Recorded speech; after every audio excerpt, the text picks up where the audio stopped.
राक्षस वृत्रासुर का प्राकट्य श्री शुकदेव गोस्वामी ने आगे कहा, विश्वरूप, जो देवताओं के पुजारी के रूप में कार्यरत थे, के 3 सिर थे। वे एक का सेवन सोमरस पीने के लिए करते थे, दूसरे का शराब पीने के लिए और तीसरे का भोजन करने के लिए करते थे। हे महाराज परीक्षित, देवता उनके पिता की ओर से विश्वरूप से संबंधित थे और इसलिए उन्होंने स्पष्ट रूप से इंद्राय इदं स्वाहा, ये राजा इंद्र के लिए है, और इदम अग्नेये, यह अग्नि के देवता के लिए है, जैसे मंत्रों का जाप करते हुए आग में घी चढ़ाया।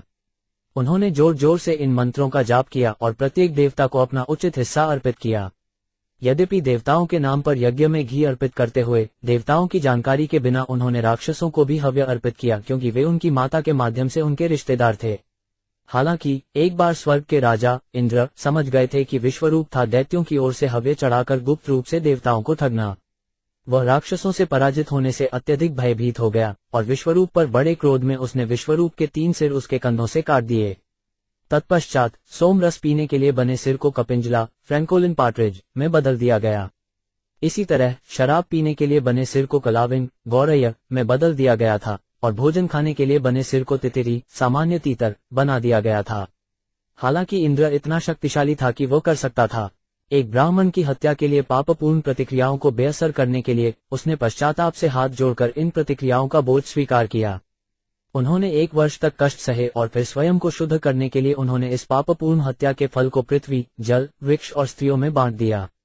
राजा इंद्र के वरदान के बदले में कि पृथ्वी में गड्ढों को स्वचालित रूप से भर दिया जाएगा, भूमि ने ब्राह्मण की हत्या के लिए 1/4 पापपूर्ण फल स्वीकार किए। उन पापपूर्ण प्रतिक्रियाओं के कारण हम पृथ्वी की सतह पर कई मरुस्थल पाते हैं।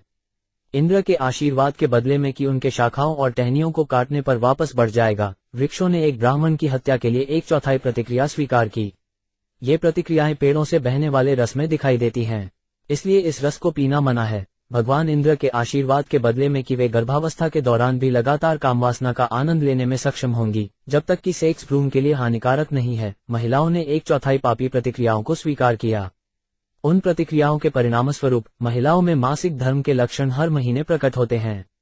और राजा इंद्र के वरदान के बदले में कि पानी अन्य पदार्थों की मात्रा में वृद्धि करेगा जिसके साथ इसे मिलाया गया था, पानी ने 1/4 पापी प्रतिक्रियाओं को स्वीकार किया। इसलिए पानी में बुलबुले और झाग होते हैं। जब कोई पानी इकट्ठा करे तो इनसे बचना चाहिए। विश्वरूप के मारे जाने के बाद उसके पिता त्वष्टा ने इंद्र को मारने के लिए कर्मकांडों का आयोजन किया। उन्होंने ये कहते हुए यज्ञ में आहुति दी, हे इंद्र के शत्रु, अपने शत्रु को अविलंब मारने के लिए फले फूले। इसके बाद के दक्षिणी ओर से यज्ञ में अनवाराय के रूप में जाना जाने वाला एक भयानक व्यक्तित्व आया, जो सहस्राब्दी के अंत में संपूर्ण सृष्टि के विध्वंसक की तरह दिखता था। चारों दिशाओं में छोड़े गए बाणों की तरह दानव का शरीर दिन ब दिन बढ़ता गया। लंबा और काला, वो एक जली हुई पहाड़ी की तरह दिखाई देता था और शाम को बादलों की एक उज्ज्वल सरनी की तरह चमकदार था। दानव के शरीर पर बाल और उसकी दाढ़ी और मूंछें पिघले हुए तांबे के रंग की थीं और उसकी आंखें चुभ रही थीं दोपहर के सूरज की तरह। वो अजेय दिखाई दिया, मानो अपने प्रज्वलित त्रिशूल के बिंदुओं पर तीनों लोकों को धारण कर रहा हो। नृत्य और उसने बड़े शब्द से ललकार कर सारी पृथ्वी को भूकंप की नाई काम दिया। जैसे ही उसने बार बार जम्हाई ली, ऐसा लग रहा था जैसे वह अपने मुंह से पूरे आकाश को निगलने की कोशिश कर रहा हो, जो एक गुफा जितना गहरा था। ऐसा प्रतीत होता था कि वह अपनी जीभ से आकाश के सभी तारों को चाट रहा है और अपने लंबे तीखे दांतों से पूरे ब्रह्मांड को खा रहा है।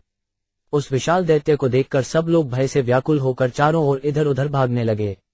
वो अत्यंत भयानक राक्षस, जो वास्तव में त्वष्टा का पुत्र था, ने तपस्या के प्रभाव से सभी ग्रह मंडलों को ढक लिया। इसलिए उसका नाम वृत्र रखा गया, या वह जो सब कुछ ढक लेता है।